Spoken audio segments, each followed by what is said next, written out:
In the meantime, let's focus and build on the science of iridology, an alternative practice that much of the medical establishment and present-day academia dismisses. Iridology may not be held in high regard with the established medical system, right? I mean, could you build on that a little bit and how you see that? Yeah, sure. So iridology is actually a very, very old science. It comes out of the eastern part of the world. It comes out of Kemet. It comes out of different parts of West Africa. It's been in parts of Asia. Original people have been utilizing this modality. The original man has been utilizing this modality for years, for centuries, for millennia. Like everything, once somebody white comes and discovers it, it's a white guy by the name of Dr. Bernard Jensen. He discovered it, right? And once he discovered it, he started, learning it and putting his own twist on it, and that's kind of how iridology got into the Western world. Yeah. Okay. That's exactly how it started to get back into the mainstay of things.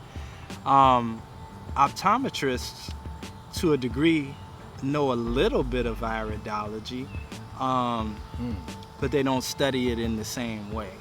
But simple case in point, if you were to break an arm right now, there's a line that would show up in your eye showing that something is broken, right? People who are in the field of medicine that deal with eyes know this, right? I would not say that they know everything regarding iridology, but they do know this. Studying iridology is an interesting science. It's kind of like getting the knowledge of yourself. You just don't learn from books. You have to be educated by an educator.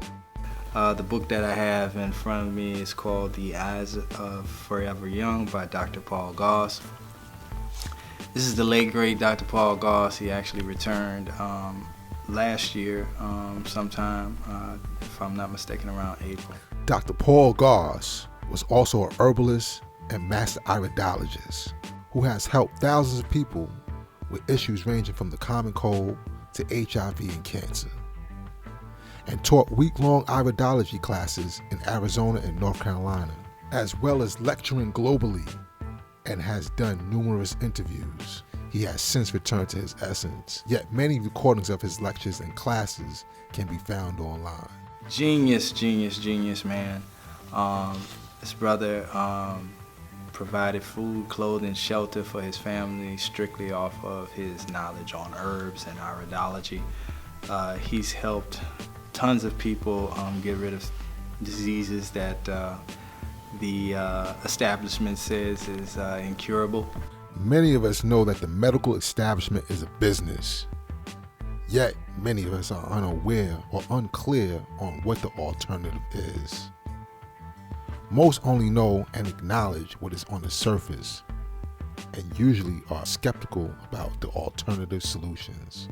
We have to also understand that at the time when medicine first started hitting the scene, as far as being mainstream, you had several things that was going on. You had several schools. One was osteopathy, then you had allopathy, you had the herbalists and homeopathy, and then you had midwifery. Allopathy was on the latter end, and it was only because of the pharmaceutical companies that allopathy took a very deeply rooted, ingrained foothold into what we call medicine, because rich, oligarch and rich, white folks basically, bought the science in order to make it mainstream. So when it comes to iridology, like everything, if it cures, they're gonna call it quackery, right? Because in fact, you won't really find me use the word cure, because cure is a term that is held in high regards to the medical establishment. right? So that's why I use the word heal, right? Cure versus heal. Okay. Right, because the word heal means that you are dealing with a holistic standpoint. You're transitioning from one end to another. You're bringing the body back into homeostasis, right? So that's the terminology I use.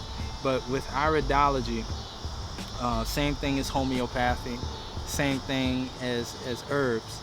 Sometimes these establishments will do their best to water down the proficiency of these systems, of these modalities, but the proof is in the pudding.